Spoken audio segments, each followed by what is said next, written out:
single and a new album.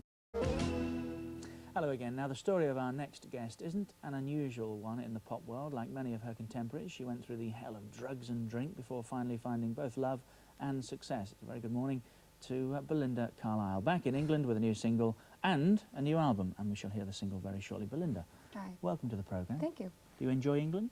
I have a good time whenever I'm here. Or is this hard work? Well, it's hard work, but I have a good time. That's great. Can we briefly, I'm sure you've talked about it so many times, you're tired of doing so, but can we briefly summarise the 10 years so far in the business for you? The Go-Go's. Yeah, we formed the Go-Go's in 1978.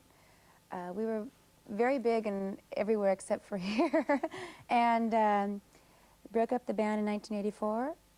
And the Go-Go's, let's just get it, put all the pieces into place. An all-female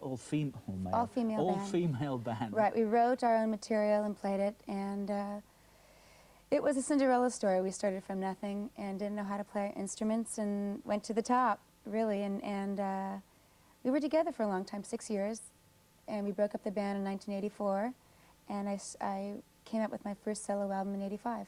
You were just 20, 21, 22 while all this was going on, yeah? I think I started when I was about 18. And in short, then, too much, too soon. You ended up with some dramatic problems. I had I had a lot of fun, too much fun, and you know, as I said before, and many times, I was heavily into drugs, and I got clean, and it's the same old story. You've heard it from a lot of different people.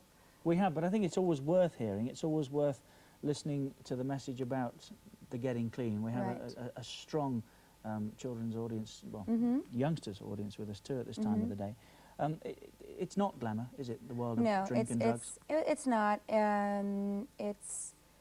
It's very tough. At first it was fun, and it just got out of control, and I think in the case of drugs with anybody, it's really hard to keep it recreational, and it usually turns into something that's very habit-forming. And it did with me. I never thought it would, and it did. And it was tough to get off, but I think the hardest part was being honest with myself and admitting that I had a problem. And then after that, it was easy. The message is, do not... Don't even start. Start. Don't start. It's not recreational, and it becomes, as you said, habit-forming, and it's a destroyer too, isn't it? Definitely. I was lucky that I didn't let it get that far as hitting a bottom. How did you get clean, as you say? I just stopped. You know, I went to meetings and. But you had the desire. No one can tell you, can they? You have to have the desire. Everybody told me that they were concerned, but I think you have to want to quit and be honest. Like I said, being honest with oneself is sometimes the hardest thing. But and it took me a while to get to that point. After that, it was easy. I was going to meetings, and I had a support system of my husband and a lot of friends. Morgan Mason, your husband. I was going to say the rest, as they say, is history. There's a few pieces we haven't fitted in. There isn't time. We could talk all morning and miss the video, which would be unfortunate. But Belinda Carlisle has been a dramatic success on her own, hasn't she? Yeah, I've been very lucky.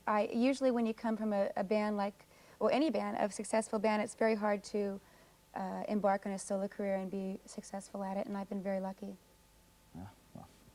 Earned your luck. Well, I know I did. Yeah, I have to admit I did. The hard way. It's been a lot of work, and I think now I deserve it. Stay with us. We'll talk more later. Okay. I think it's time we listen to some music, Michael, don't you? I was going to say, rejuvenated, refreshed, successful.